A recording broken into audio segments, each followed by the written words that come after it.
JM group properties and villas 10 సంవత్సరాల ప్రస్థానం, 2000 మంది కస్టమర్ల మనసులో సుస్థిర స్థానం. అమరావతి రైతులు కొత్త డిమాండ్ని తెరమీదకు తీసుకొచ్చారు.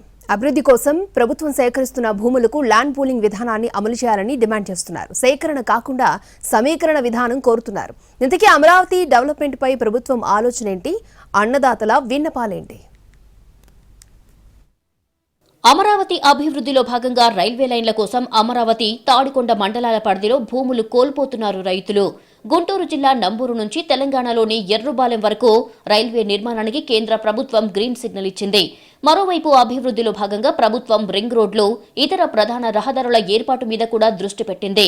కొండవీడు వాగు అభివృద్ధి కోసం మరికొంత భూమి అవసరమవుతుంది. ఇందుకోసం తాడికొండ, పెదకూరపాడు, పొన్నూరు నియోజకవర్గాల్లోని సుమారు 3000 ఎకరాలు సమీకరించాల్సి ఉంది. ప్రభుత్వానికి భూమి ఇవ్వటానికి రైతులు కూడా సిద్ధంగానే ఉన్నారు.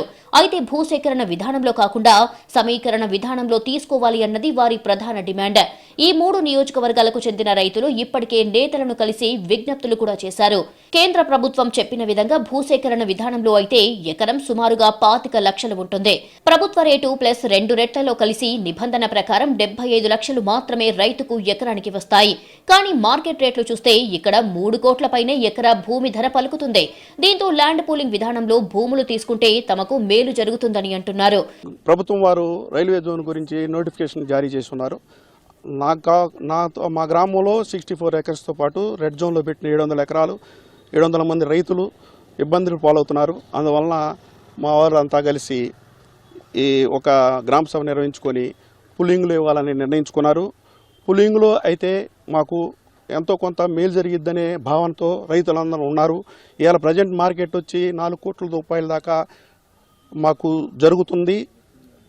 అలాగే ఇప్పుడు రైల్వే వారు ఇచ్చే పరిహారం కానీ ఏదన్నా కానీ మా రైతులు దాని గురించి సాటిస్ఫై కావట్లేదు. మేమంతా రాజధానికి వ్యతిరేకం కాదండి, గవర్నమెంట్కి వ్యతిరేకం కాదు. మాకు 29 గ్రామాల్లో ఏ ప్యాకేజీ అయితే ఇచ్చారో అలాగే తీసుకొని మా గ్రామాలు డెవలప్మెంట్ చేస్తే మేమందరూ సహకరిస్తాం.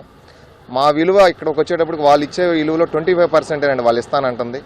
మా విలువ దానికి 75% లాస్ పోతున్నాం. ఆ లాస్ కూడా ఈ సేకరణ ద్వారా నాసిపోతున్నాం కాబట్టి సమీకరణ ద్వారా తీసుకుంటే లాభ పొందుతారు. అందరూ రైతులందరూ వ్యతిరేకించకుండా ఇష్టపూర్వకంగానే భూములు ఇస్తానికి సిద్ధపడుతున్నారు. ఈ పరిస్థితుల్లో భూములు వదులుకుంటున్న రైతులు గ్రూప్ గా ఏర్పడి ప్రత్యేక సమావేశం ఏర్పాటు చేశారు. భవిష్యత్ కార్యాచరణ మీద చర్చించారు. ప్రభుత్వం ముందు తమ డిమాండ్లు వినిపించేందుకు ఒక కమిటీని కూడా సిద్ధం చేసుకుంటున్నారు రైతులు.